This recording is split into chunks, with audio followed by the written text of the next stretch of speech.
Hello friends, welcome to my channel. Today we are going to talk about Gemini Ascendant and the predictions for the month of April 2023. Now Gemini Ascendant people are currently passing through a very good time frame. Month of March would be very beneficial and this benefic trend is going to continue in the month of April as well. Ascendant Lord Mercury is going to transit through the 11th house, which is the house of gains, and this is the best position for any ascendant in any birth chart. Mercury is going to turn retro from 21st of April to 14th of May, and as a result you will start to experience a certain kind of a stagnation in your daily life during this time frame.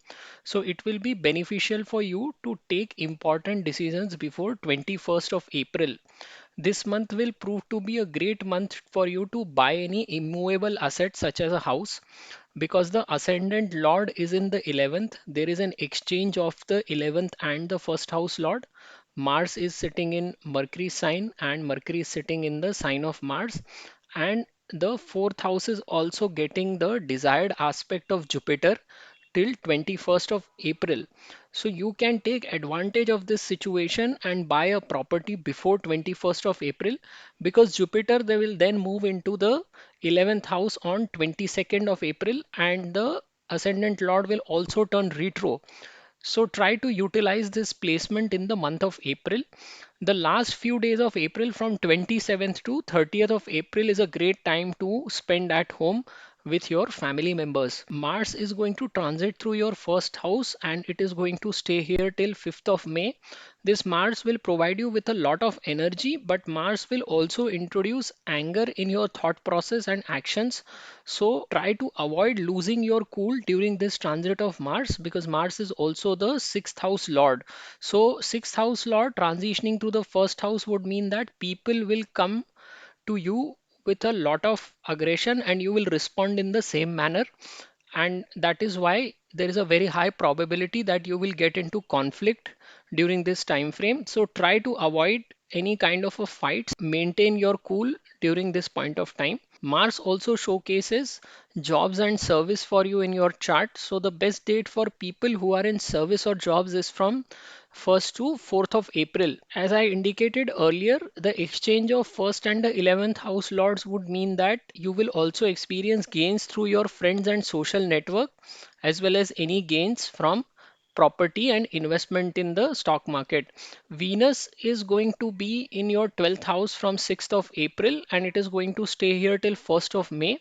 Venus is going to be here in its own sign, and its position in the 12th house is considered extremely good from the monetary perspective. 12th house also showcases foreign lands, bed pleasures, and people who are involved in businesses that are related to export, import, telecommunications, publishing, or writing. They will derive monetary benefits from their profession in the month of April. Venus will also provide you with a very good cash flow after its entry here. So time frame from 6th of April to 10th of April is extremely beneficial as far as the finance is concerned. If you're a student, then best time for you will be in the middle of the month. So time frame from 16th to 26th of April is going to be very good for the students. They can also appear for any kind of a competitive exams during this time and they will see it passing in flying colors. This is also a good time for you in the speculative market, but you can only derive gains if you are investing in any kind of a foreign country. So for example, if you are in India, then investing in Nasdaq, then you will gain benefits during this point of time, but investing in domestic market is not going to benefit you. The best time to take any kind of a speculative related decision will be between 16th to 20th of April. Jupiter is going to bring in the possibility to get married or to plan for a child after it moves into the sign of Aries on 22nd of April. You can wear yellow sapphire this year to derive maximum benefits from this Jupiter, as it represents both your 7th house, which is the house of business partnership and spouse, as well as 10th house, which is the house of profession. So wearing yellow sapphire will definitely benefit you. If you want to look at the detailed analysis of how this Jupiter will impact you, you can refer to my video which I have made separately for Jupiter's transit in Aries for the year 2023. Now there are also certain dates where you need to be cautious in the month of April, and you should avoid taking any key decisions during these dates. So for your ascendant, the dates in the month of April are 9th, 10th and 11th of April and 14th and 15th of April. Just avoid taking crucial decisions during these 5 days. If you look overall, this is going to be an excellent month for you. Especially this exchange of the first and 11th lord is going to give you a lot of gains, and especially gains that are related to property are seen. So that's the summary for you for this month. If you have liked this video, I would request you to subscribe to my channel, and thank you very much for watching. नमस्ते दोस्तों, मैं प्रसाद जोशी अपने channel में आपका स्वागत करता हूं। आज हम जानने का प्रयत्न करें कि मिथुन लग्न वालों के लिए अप्रैल 2023 का महीना कैसे निकलेगा। देखिए, अभी मिथुन लग्न के लोग बहुत अच्छे समय से गुजर रहे हैं। मार्च का महीना आपके लिए बहुत अच्छा साबित होगा और यही आपका ट्रेंड अप्रैल के महीने में भी चालू रहेगा। अप्रैल के महीने में जो लग्नेश है बुध, वो 11वें भाव से भ्रमण कर रहे हैं और 11वें भाव से आप हर तरह का लाभ देखते हैं। तो किसी भी कुंडली में लग्नेश का 11वें भाव में होना सबसे बेहतरीन पोजीशन कहलाती है लग्नेश के लिए। यहाँ पे बुध 21 अप्रैल से वक्री हो जाएंगे और 14 मई तक ये अपने वक्री अवस्था में ही बने रहेंगे। तो यहाँ पे इस समय आपको अपने डेली रूटीन में एक स्लो डाउन महसूस होगा। आपको लगेगा कि आपके जीवन में चीज़ें मूव नहीं कर रही हैं। तो इस स्थिति से बचने के लिए अगर आपको कोई भी की डिसीजंस लेने होते हैं तो वो वक्री ग्रह होने के पहले ले लेने चाहिए। तो 20 अप्रैल तक आप अपना जो भी की आपके टास्क हैं उनको आप निपटा लीजिए। ये महीना वैसे कोई भी अगर आप इमूवेबल प्रॉपर्टी खरीदना चाहें, यानी कि घर हो गया, दुकान हो गया, किसी भी तरह का अचल संपत्ति की खरीदने के लिहाज से बहुत अच्छा समय है।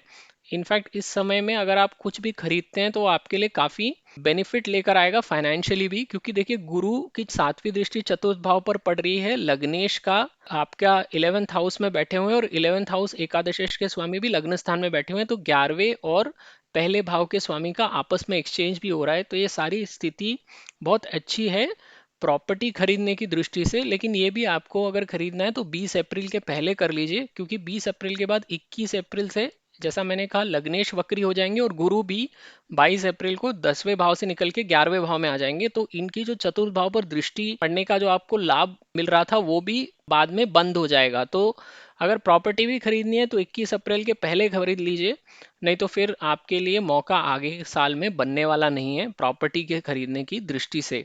अगर आप घर में काफी सुकून महसूस करते हैं और आपके परिवार में बड़ा मन बसा हुआ है, तो महीने के अंत की में आप अपने परिवार वालों के साथ बहुत अच्छा समय बिता सकते हैं। 27 से लेके 30 अप्रैल तक का समय आप घर पे बैठ के अपने फैमिली मेंबर्स के साथ स्पेंड कीजिए, तो आपका काफ़ी अच्छा समय निकलेगा।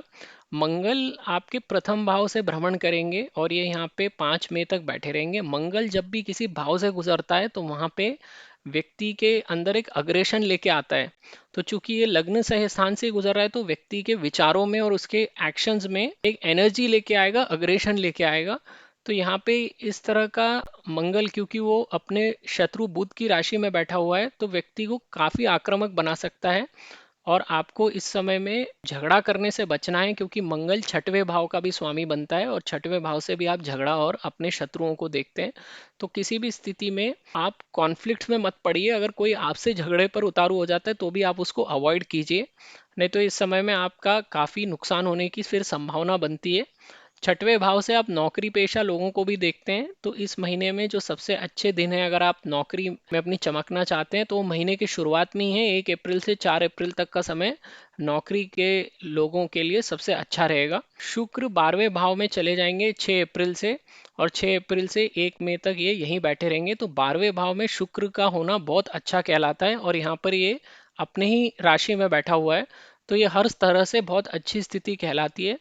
और शुक्र आपका नेचुरल कारक होता है लग्जरी का, धन का। तो अगर आप एक्सपोर्ट इंपोर्ट के पेशे में हैं, आप टेलीकम्युनिकेशन में, पब्लिशिंग में, प्रिंटिंग में, राइटिंग में हैं, तो इस समय में जितने भी लोग इन प्रोफेशंस में इंगेज्ड हैं या आप एमएनसी में काम करते हैं तो भी, तो इनको काफ़ी बेनिफिट आपको मिलेंगे, मॉनेटरी बेनिफिट जिसे हम कहते हैं अपने प्रोफेशन से। शुक्र का यहाँ होना हर लिहाज से धनदायक कहलाता है और आपके लिए जो सबसे अच्छा समय है धन कमाने की दृष्टि से वो 6 से लेके 10 अप्रैल तक का समय है। अगर आप स्टूडेंट हैं तो आपके लिए अप्रैल का महीना वैसे भी बहुत अच्छा निकलेगा, लेकिन अप्रैल के मध्य में यानी कि 16 से लेके 26 अप्रैल तक के समय में बहुत अच्छा कर सकते हैं। अगर आप कोई भी कॉम्पिटिटिव एग्जाम में उतरते हैं तो भी ये समय आपके लिए बहुत अच्छा रहेगा। अगर आप शेयर मार्केट में डील करते हैं, देखिए शुक्र पंचमेश है, पंचमेश का 12वें भाव में भ्रमण, यानी अगर आपका शेयर मार्केट में इन्वेस्टमेंट किसी फॉरेन मार्केट में है, यानी कि अगर आप इंडिया में बैठे हुए हैं और आप नैस्डैक में इन्वेस्ट करते हैं या किसी भी और दूर के देश के स्टॉक मार्केट में इन्वेस्ट करते हैं, ऐसे हैं लोग जो करते हैं, तो उनके लिए ये बहुत अच्छा रहेगा, उनको काफ़ी इस समय में लाभ होने की संभावना है। लेकिन अगर आप डोमेस्टिक मार्केट में अपनी स्वयं की कंट्री में एनएसई बीएसई पे खरीदते हैं तो आपको इस समय में कुछ खास लाभ होने वाला है नहीं। खाली फॉरेन मार्केट में जितने इन्वेस्टर्स हैं उन्हीं के लिए अच्छा समय है। तो अगर आप कोई भी इन्वेस्टमेंट का रिलेटेड डिसीजन लेना चाहते हैं तो 16 से लेके 20 अप्रैल तक का समय इसके लिए सबसे अच्छा रहेगा। गुरु जैसा मैंने आपको पहले बताया था कि 22 अप्रैल को एकादश भाव में भ्रमण करेंगे, 11वें भाव में।